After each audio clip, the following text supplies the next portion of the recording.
সিলেটের গোপালগঞ্জে গভীর রাতে টিলা ধসে মারা গেছেন দিনমজুর রিয়াজউদ্দিন, তার স্ত্রী ও দুই সন্তান। শনিবার রাত ৩টার দিকে লক্ষণাবন্ধ ইউনিয়নের বখতিয়ারঘাট এলাকায় প্রবল বৃষ্টিতে একটি টিলা রিয়াজের ঘরের ওপর ধসে পড়ে। সকালে পরিবারের 4 সদস্যের মরদেহ উদ্ধার হয়। এরই মধ্যে প্রশাসনের লোকজন আশেপাশের ঝুঁকিপূর্ণ বসবাসকারী পরিবারগুলোকে সরিয়ে নিয়েছে।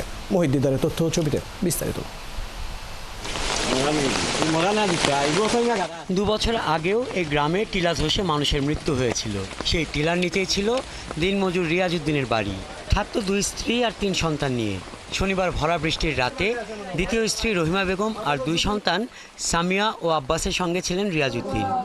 সেই ঘরেই মাটি চাপা পড়ে না ফেরার দেশে গেলেন 4 জনই। এক রুমে আসলে দ্বিতীয় ওয়াইফ আর ওনার বাচ্চা মেয়ে একটা, ছোট ছেলে একটা, মেয়ে একটা আছে। আর এক রুমে তাই না আসলা, তাও 2 রুমে 4 জন মারা গেছিল। খাইল মাতাইছে, বাচ্চা গুতা লইয়া গেছে ও বাফতে দি আর আত্মা ধরি নাই। চেয়ারম্যান সাহেব প্রশাসনের লোকের সাথে যোগাযোগ করছেন। ইনশাল্লাহ তারা কইছেন যে আমরা জহরতাম যে এগুলা কোনো সমস্যা হইলে, বৃষ্টি হইলে আমরা আশ্রয় কেন্দ্র যেতাম। তারা হয়ে গেছেন। এলাকার লোকজন রাতেই চিৎকার শুনে বৃষ্টি উপেক্ষা করে তাদের উদ্ধার করতে আসেন, কিন্তু মাটি সরাতে পারেননি। সকালে উদ্ধার তৎপরতায় অংশ নেয় সেনাবাহিনী, ফায়ার সার্ভিস ও পুলিশ। এ সময় 4 জনের মরদেহ উদ্ধার হয়। একটা ভাই, একটা বোন, মামা একজন, মামি একজন। 4 জন মানুষ একই পরিবার হলে খুবই মর্মাহত।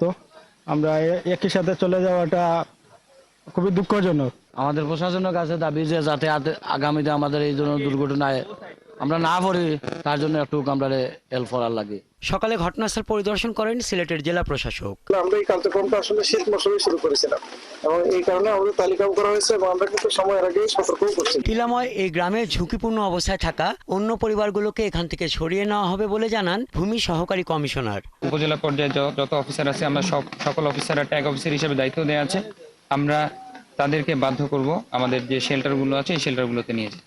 টিলা ধসে নিহত 2 শিশুর মধ্যে 14 বছরের সামিয়া খাতুন 7ম শ্রেণী ও 10 বছরের আব্বাসউদ্দিন 5ম শ্রেণীর শিক্ষার্থী।